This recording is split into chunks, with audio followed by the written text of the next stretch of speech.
დონალდ ტრამპის წინააღმდეგ ამზადებენ ახალ მასშტაბურ გამოძიებას გლობალურ კორუფციაში ბრალდებებით. დემოკრატები აგროვებენ დიდ მტკიცებულებებს დონალდ ტრამპის კავშირებზე მსხვილ გიგანტურ, ასე ვიტყოდი, კომპანიებთან და როგორ მანიპულირებდა ბაზარზე ცალკეული კომპანიების სასარგებლოდ. და ამ ფონზე აშშ-ს სენატმა 50 ხმით 49-ის წინააღმდეგ დაამტკიცა თოდ ბლანში, დონალდ ტრამპის პირადი ადვოკატი, სისხლის სამართლის საქმეებში. ამერიკის შეერთებული შტატების მუდმივ გენერალურ პროკურორად. ხმის მიცემა გაიმართა მას შემდეგ, რაც რამდენიმე თვიანი ბრძოლა მიმდინარეობდა თითქმის 2 მილიარდიან ფონდთან დაკავშირებით, რომელიც დონალდ ტრამპის ძალაუფლების ბოროტად გამოყენებას ეხებოდა. და თითქმის მაშინვე გახდა ცნობილი, რომ დემოკრატები ამზადებენ მასშტაბურ საგამოძიებო კამპანიას. თავად დონალდ ტრამპისა და მასთან დაკავშირებული კომპანიების წინააღმდეგ. იმ შემთხვევაში, თუ ისინი მიიღებენ უმრავლესობას წარმომადგენელთა პალატაში ნოემბრის შუალედურ არჩევნებზე. და აქ გამოჩნდა ძალიან საინტერესო დეტალები, ასე რომ, როგორც ამბობენ, მოიკალათეთ, ჩვენ ვიწყებთ.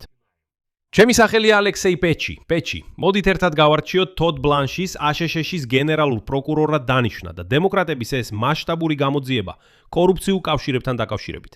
დონალდ ტრამპის და დამიჯერეთ, აქ ახლა დაიწყებს გამოჩენას ისეთი შემთხვევები, რაზეც ტრამპს ყველა ადეკვატური ექსპერტი afრთხილებდა, რომ ასე არ შეიძლება, რადგან ადრე თუ გვიან ეს ცუდად შემოუბრუნდება. მაგრამ როგორც ჩანს, ტრამპი და მისი გუნდი იმდენად დარწმუნებულები იყვნენ, რომ ისინი თითქმის სამუდამოდ იქნებოდნენ ხელისუფლებაში, რომ ცოტა ზედმეტად გათამამდნენ.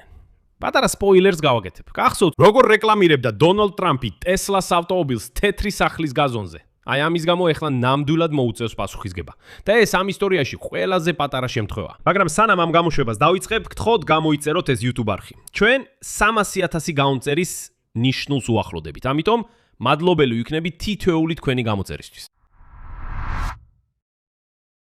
ამერიკის შეერთებულმა შტატებმა დღეს ახალი გენერალური პროკურორი მიიღო. ეს არის თოდ ბლანში. გადამწყვეტი ხმა იყო ლუიზიანას რესპუბლიკელი სენატორი ბილ კესიდი, რომელმაც ბლანშის მხარდაჭერა სულ ბოლო მომენტში გამოაცხადა. სენატის უმრავლესობის ლიდერი მიჩ მაკკონელი ჯანმრთელობის მდგომარეობის გამო კენჭისყრაზე არ იმყოფებოდა. ხოლო ორი რესპუბლიკელი ქალი ლიზა მორკოვსკი და სიუზან კოლინზი ყველა დემოკრატს შეუერთდნენ და ასეთი დანიშვნის წინააღმდეგ მისცეს ხმა. და როგორც კი დამტკიცება მოხდა, სენატი ზაფხულის არდადეგებზე გავიდა და ჩვეულ სამუშაოს არ დაუბრუნდება 14 სექტემბრამდე. იმ პირობებში, რომ ვერ მოასწრეს კანონის Save America Act-ის მიღება, რომელსაც რესპუბლიკელები იმავე საღამოს გატანას ცდილობდნენ, მაგრამ ვერ მოახერხეს, თავად გეტყვით ხვით, სენატმა მაინც მოასწრო ჯოჯოხეთური სანქციების შესახებ კანონპროექტზე ხმის მიცემა და ის წარმომადგენელთა პალატაში გადააგზავნა. აი თავად სენატორმა კესიდიმ ასე ახსნა თავისი პოზიცია თოდ ბლანშის მიმართ. შემდეგ ციტირებას ვიწყებ. მისტერ ბლანში იდეალური არ არის და ამას თვითონაც გეტყვით, მაგრამ არჩევანი იდეალსა და მისტერ ბლანშ შორის არ არის. მისი თქმით მნიშვნელოვანია გენპროკურორი იყოს სენატის მიერ დამტკიცებული, რადგან ასეთი თანამდებობა თითქოს უფრო მეტ ბერკეტს აძლევს, რომ პრეზიდენტის ზეწოლას გაუძლოს. ციტატა. მე რეალისტი ვარ და მესმის, რომ პრეზიდენტი ტრამპი ამ საკითხში შეიძლება შეუბრალებელი იყოს. მაგრამ ეს ასე იქნება, მიუხედავად იმისა, ვინ გახდება გენერალური პროკურორი. აი ესე დემოკრატების რეაქცია ასე დანიშვნაზე უკიდურესად მკაცრი იყო. სენატის უმცირესობის ლიდერმა ჩაკ შუმერმა სოციალურ ქსელებში დაწერა, რომ ბლანშის მუდმივ თანამდებობაზე დამტკიცება ფაქტობრივად აძლევს მწვანე შუქს ყოვლის მომცველ დონალდ ტრამპის თავზარდამცემი კორუფციისთვის. შემდეგ მოხავს მისი ციტატა. თუ გსურთ კორუფციის არ მოფხრა, პრეზიდენტის პირადი ადვოკატი არ უნდა იყოს გენერალური პროკურორი. ამის გასაგებად პოლიტოლოგიის დოქტორის ხარისხი არ გჭირდებათ. თოდ ბლანშს არ აქვს არანაირი განზრახვა შეაჩეროს ტრამპის კორუფცია. მან თავისი კარიერა სწორედ ამ კორუფციის ხელშეწყობაზე ააგო. ყოველი სენატორი, ვინც მის დამტკიცებას მისცა ხმა, ეხლა საკუთარ თავს თანამონაწილის დაღი დაასვა. კალიფორნიის სენატორმა ალექს პადილიამ თავისი ფორმულირებაც დაამატა, რომელიც ასევე მთავარ ინტერესთა კონფლიქტზეა ფოკუსირებული. ციტატა. თოდ ბლანში იყო და ყოველთვის იქნება ტრამპის პირადი ადვოკატი და არა ამერიკელი ხალხის ადვოკატი. მე მის დამტკიცებას წინააღმდეგ მივეცი ხმა. გარდა ამისა, წარმომადგენელთა პალატის ყოფილი სპიკერი, ლეგენდარული ნენსი პელოსი, კიდევ უფრო მკაცრად გამოხატა თავისი პოზიცია. შემდეგ მისი ციტატა.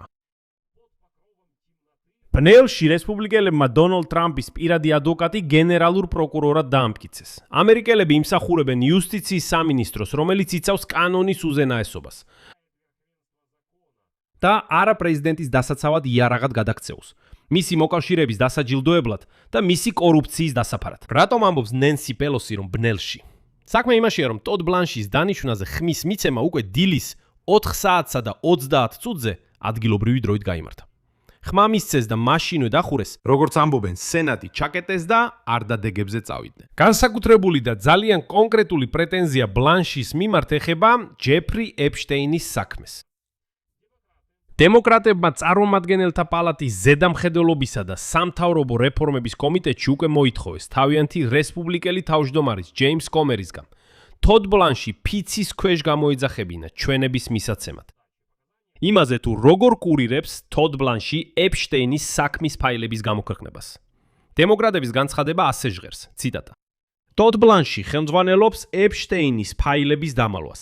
პირადად არის ჩართული გისლეინ მაქსველის მიმართ შეღავათიან მოპყრობაში. საჯაროდ ასახელებდა ეპშტეინის მსხვერპლთა ვინაობას და აგრძელებს მილიონობით დოკუმენტის უკანონოდ შენახვას. ანუ ისინი ამტკიცებენ, რომ ეს ყველაფერი ეპშტეინის ფაილების გამოქვეყნების მთელი ეს ისტორია, ეს იყო საფარი, თითქოს ყველაზე საინტერესო მან მაინც დამალა. და დემოკრატებს ეჭვიაქვთ, რომ რაც ტრამპს უკავშირდება, თოდ ბლანჩმა უბრალოდ გადაწყვიტა არ გამოექვეყნებინა, ხოლო დანარჩენი მასებში გაავრცელა. აი ის დოკუმენტები, რომლებიც გაავრცელა და თქვა, მოусმინეთ, ეს თქვენთვის საკმარისი იქნება. გარდა ამისა, ჰავაის სენატორმა მეიზი ჰირონამ მოსმენებზე ბლანჩი ცრუ ჩვენების მიცემაში დაადანაშაულა ფიცის ქვეშ. მისი თქმით, მან განაცხადა, რომ გააუქმა სწორედ ის საკამათო ფონდი 2 მილიარდი დოლარის ოდენობით. მაგრამ როდესაც მან სთხოვა დაესახელებინა გაუქმების ზუსტი თარიღი, პასუხი არ მიუღია. და თავად გაუქმების დოკუმენტი უფრო გვიან იყო ხელმოწერილი, ვიდრე ამას ამტკიცებდა თოდ ბლანში. აქ ამ დოკუმენტზე ყურადღებას აღარ გავამახვილებ, ამ თემაზე ცალკე გამოშვება მქონდა. თუ ძალიან მოკლედ ვიტყვი. დონალდ ტრამპი თავისივე ხაზინის დეპარტამენტთან დაობდა, რათა მათ არ ქონოდათ ცდომა მის დეკლარაციებზე. საბოლოოდ ის ითხოვდა 10 მილიარდ დოლარს. შედეგად შეთანხმდნენ 1.8 მილიარდ დოლარს. შემდეგ ამ ფონდს თითქოს და უნდოდათ ფონდად ექციათ, რომელიც თითქოს ტრამპის მხარდამჭერებს დაეხმარებოდა, ვინც დევნის მსხვერპლი გახდა. შემდეგ ეს ფონდი გააუქმეს. მოგლეთ, ეს ეპოპეა გრძელდება. თუ გაინტერესებთ, გირჩევთ უბრალოდ ცალკე შეისწავლოთ ეს საკითხი, რადგან არ მინდა აქ დიდხანს შევჩერდე. მნიშვნელოვანია თავად თოდ ბლანშის პროფესიული გზა ამ თანამდებობამდე. ის იყო დონალდ ტრამპის პირადი ადვოკატი სისხლის სამართლის საქმეებში. შემდეგ კი 2025 წლის მარტში გენერალური პროკურორის მოადგილედ დაამტკიცეს. მაისში დონალდ ტრამპმა მოულოდნელად დანიშნა იგი კონგრესის ბიბლიოთეკარის მოვალეობის შემსრულებლად. გადაწყვეტილება, რომელსაც კონგრესის ბიბლიოთეკის თანამშრომლები უკანონოდ მიიჩნევდნენ, რადგან აი მათი აზრით, ამიტომ გათავისუფლებული კარლა ჰეიდენის კანონიერ მემკვიდრედ სხვა მოხელე უნდა დანიშნულიყო. ხოლო გენპროკურორის მოვალეობის შემსრულებელი ბლანში ამ წლის აპრილში გახდა მას შემდეგ, რაც ტრამპმა ფემ ბონდი გაათავისუფლა კამათის გამო. იცით რის შესახებ? ეპშტეინის ფაილების გამო. რა სიტყვით ამაზე? თავად ბლანშმა თანამდებობაზე დამტკიცების შემდეგ სოციალურ ქსელში შემდეგი დაწერა. მე ღმად ვარ შეძრული იმ ნდობით, რომელიც პრეზიდენტმა ტრამპმა გამომიცხადა, როდესაც იუსტიციის სამინისტროს ხელმძღვანელობა მომანდო ჩვენი დიდი ქვეყნის 88 გენერალური პროკურორის რანგში. ღმერთმა დალოცოს ამერიკა. მაგრამ როგორც ჩანს, დონალდ ტრამპმა თავისი პირადი ადვოკატი გენერალურ პროკურორად უბრალოდ ასე არ დანიშნა, რადგან მას ნამდვილად შეიძლება დასჭირდეს დაცვა. და საქმე მხოლოდ ეპშტეინის ფაილებში არ არის. მე ვიტყოდი, ზუსტადაც კი არა ეპშტეინის ფაილებში, თუმცა ეს ამბავით შეიძლება მას დაეციოს. დემოკრატები უკვე ამზადებენ პასუხს ამ ყველაფერზე, თანაც წინასწარ ამზადებენ. წარმომადგენელთა პალატის დემოკრატები ემზადებიან შესაძლო დაბრუნებისთვის ხელისუფლებაში შუალედურ არჩევნებზე. მუშაობენ ფართო სტრატეგიაზე გამოძიებებისათვის, რომელიც მიმართულია კომპანიებსა და ფინანსურ სტრუქტურებზე დონალდ ტრამპის გარშემო. იმის ნაცვლად, რომ პირდაპირ სცადონ მისთვის იმპიჩმენტის გამოცხადება. უფროსი დემოკრატები და კომიტეტების თანაშემწეები უკვე განიხილავენ მოსმენების, გამოძახების, უწყებებისა და დოკუმენტების მოთხოვნების გამოყენებას, რათა მიიღონ მასალები სტრუქტურებიდან დაკავშირებული პრეზიდენტ ტრამპის პოლიტიკურ და ბიზნეს ორბიტასთან. უბრალოდ რო ვთქვათ, არ უნდათ. მოკლედ, დიდი შანსია, რომ დემოკრატები მართლაც მიიღებენ უმრავლესობას წარმომადგენელთა პალატაში ნოემბრის არჩევნებზე. და რომ პირდაპირ იმპიჩმენტის თემით არ შევიდნენ, ამბობენ, რომ საჭიროა სუპერმტკიცებულებების ბაზის შეგროვება. იმიტომ რომ ტრამპს უკვე ორჯერ სცადეს იმპიჩმენტის გამოცხადება და ორივეჯერ რაღაც ვერ გამოვიდა, ასეთი ფსონის ლოგიკა ძალიან მარტივად აიხსნება. დემოკრატების აზრით, კერძო კომპანიებისა და გარე ფინანსური მოთამაშეების გამოძიება შეიძლება უფრო შედეგიანი აღმოჩნდეს, ვიდრე ეს პირდაპირი კონფრონტაცია თეთრ სახთან, რომელიც, როგორც ისინი ელიან, მაინც გაუწევს წინააღმდეგობას ზედამხედველობას. და ეს საერთოდ ძალიან საინტერესო ისტორია. დემოკრატები დაიწყებენ გამოძიებას საკმაოდ კონკრეტულ კომპანიებზე, როგორიცაა Apple, Alphabet, Palantir, Blackstone, BlackRock.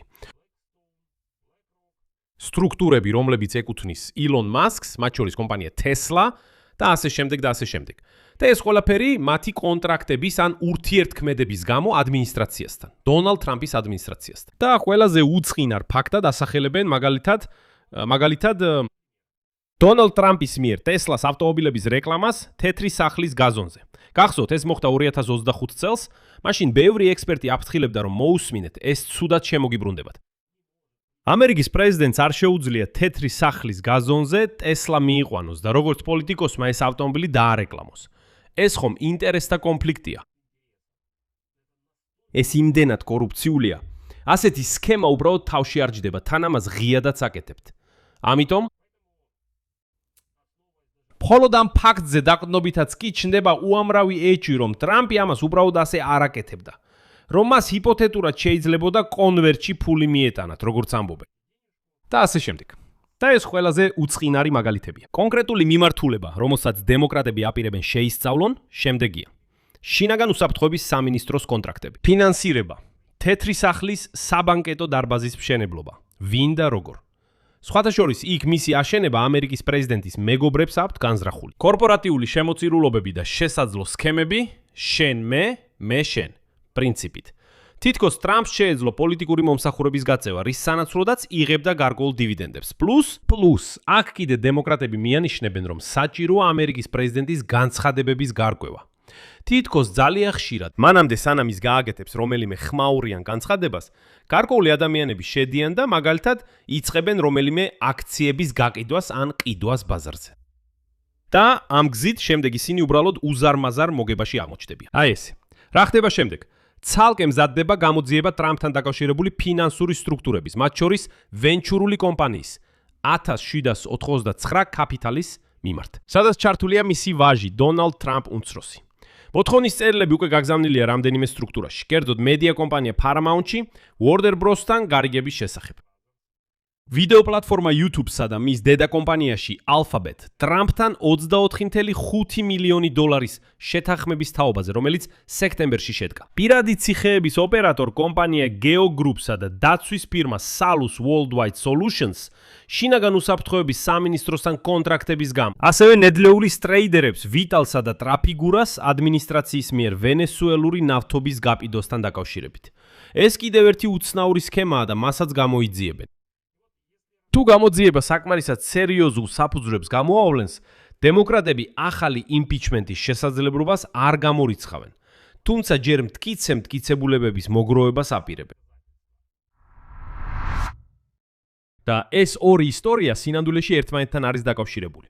თოდ ბლანშის გენერალურ პროკურორად დანიშნა და დემოკრატების გამოძიება ორი დამოუკიდებელი ისტორია არ არის. გამოდის, რომ ორივე პროცესი პარალელურად ვითარდება და ერთმანეთს აძლიერებს. რაც უფრო მეტად დემოკრატები აღწერენ იუსტიციის სამინისტროს ბლანშის დროს, როგორც უცხებას, რომელიც პრეზიდენტის კორუფციას ფარავს, მით უფრო ძლიერდება მათი საკუთარი არგუმენტი პარალელური პროცესის სასარგებლოდ. იუსტიციის სამინისტროსგან დამოუკიდებელი კონტროლის სისტემის სასარგებლოდ კონგრესის მეშვეობით თუ რა თქმა უნდა ნოემბერში უმრავლესობას მოიპოვებენ. ასე რომ წინ ძალიან საინტერესო შემოდგომა გველოდება.